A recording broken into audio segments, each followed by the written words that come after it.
প্রিয় অষ্টম শ্রেণীর শিক্ষার্থীরা, শুভেচ্ছা নিও।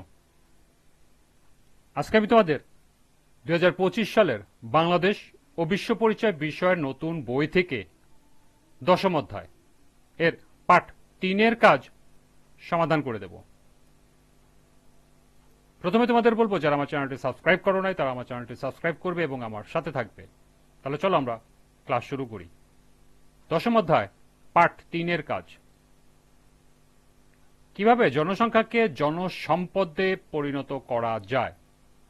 তো চলো এখন আমরা এর সমাধান দেখে নিই। জনসংখ্যাকে জনসম্পদে পরিণত করা মানে হলো মানুষের সংখ্যা কেবল বোঝা না হয়ে দেশের উন্নয়নের জন্য কার্যকর শক্তিতে পরিণত হওয়া। একটি দেশের জনসংখ্যা তখনই জনসম্পদে রূপান্তরিত হয় যখন সেই দেশের নাগরিকদের মৌলিক চাহিদা পূরণ করা যায় এবং তাদের দক্ষ করে গড়ে তোলা যায়। জনসংখ্যাকে জনসম্পদে পরিণত করার উপায়সমূহ নিম্নে উপস্থাপন করা হলো। 1. শিক্ষার প্রসার। জনগণকে উপযুক্ত শিক্ষা প্রদান করলে তারা দক্ষ ও সচেতন নাগরিকে পরিণত হয়। প্রাথমিক থেকে উচ্চ শিক্ষা এবং কারিগরি শিক্ষার সুযোগ সৃষ্টি করতে হবে। 2. কারিগরি ও পেশাগত প্রশিক্ষণ। বিভিন্ন কারিগরি প্রশিক্ষণ কেন্দ্র স্থাপন করে যুব সমাজকে বিভিন্ন কারিগরি ও পেশাগত দক্ষতা শেখাতে হবে।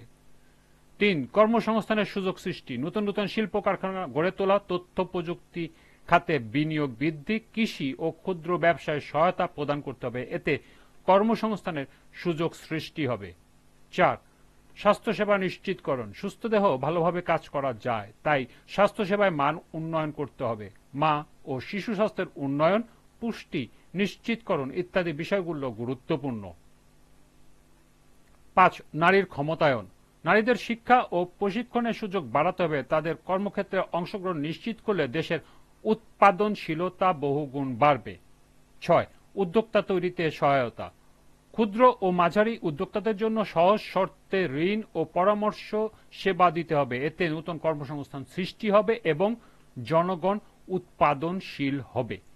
পরিশেষে বলা যায়, জনসংখ্যা কোনো দেশের জন্য অভিশাপ নয়। যদি সঠিকভাবে তাদের দক্ষ করে গড়ে তোলা যায়, জনগণকে শিক্ষিত, সুস্থ, প্রশিক্ষিত ও কর্মমুখী করে তুললেই তারা জনসম্পদে পরিণত হয়।